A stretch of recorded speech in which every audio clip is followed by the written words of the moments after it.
maari ku-xigeenka hay'adda wadooyinka injineerka gacanta ku haya dhismaha wadada isku xidhisa gobolka Sanaag iyo gobolka Togdheer maayirka degmada Garada Oqaasho waayilkii wax garadka degmada Garada ayaa ka qayb galay munaasabad si heersara loo soo agaasimay isla markaana ka qabsantay magaalada Tuurka ee ka tirsan degmada Garada ee haatan ay mariso dhismaha wadada isku xidhisa gobolka Sanaag iyo gobolka Togdheer ka soo socota dhinaca Cerigabo munaasabadan ujeedkeedu ahaa mid lagu wareejinay lacag qaadaan oo laga qayb qaadanay dhismaha wadada isku xidhisa gobolka Sanaag iyo gobolka Togdheer isla markaana ay soo direen qaar ka mid ah qurbajooga ka jeedada degmada Garada lacagtan oo lagu soo hagaajiyay Xaaji Mire Faarax ayaa ugu horeyntii waxa ka warbixiyay maayirka degmada Garada oo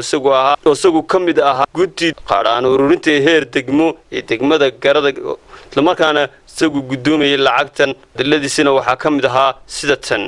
oo halkay ka socotay hawshii wadada isku xidhaysa Burco iyo Cerigabo galbeedkii waxa weeye gobolka Sanaag halkaas wadadii waxay ka maraysaa final waxaanu isugu nimid hadeer inaynu ku dhiibno lacag qaadana oo laga soo diray Abu Dhabi oo ay soo direen ilma Cabdalle Aadan Jaamac soo wakiishay Mire Faarax Guure insha Allah lacagtaas oo Mire Faarax Guure oo jooga uu dhiibi doono lagu soo wareejin doono anana aan wadada ku wareejin doono hadii la yiri ayaynu halkan isugu nimeeyeen ugu sidoo kale iyaguna waxa halka ka hadlay maari ku-xigeenka hay'adda wadooyinka oo mahad celiyay qurbajooga ka soo jeeda degmada Garada isku xilqaamay sidii ay uga qayb qaadan lahaayeen dhismaha wadada isla markaana ugu baaqay cid kasta oo ka soo jeeda deegaanadan ay marayso wadadu inay ka qayb qaataan sidoo kale iyaguna waxa halka ka hadlay injineerka gacanta ku haya dhismaha wadada iyo Caaqil Daawud Ogla Faarax iyo maayir ku-xigeenka degmada Garada oo Mire Faarax oo isagu lacag lagu soo hagaajiyay hadaladooduna waxa ka mid ahaa sida tan ilaaha ma hadlay maanta waxaynu isku xirnaa wadadii waxay maraysaa Tuurka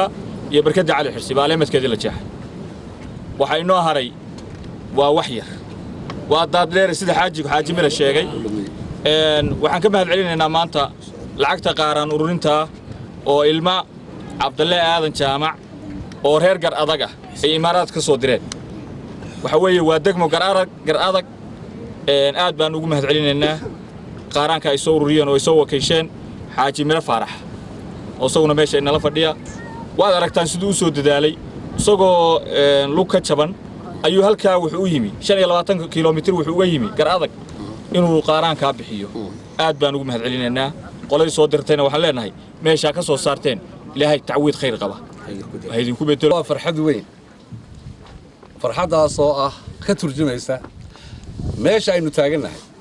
xaqiiq boorda baan garab joognaa imika wadadan maanta waxay dhex maraysaa Tuurka ama Tuur Cabdille waxa la cadeeyay oo u socotaa barkadii Cali Xirsi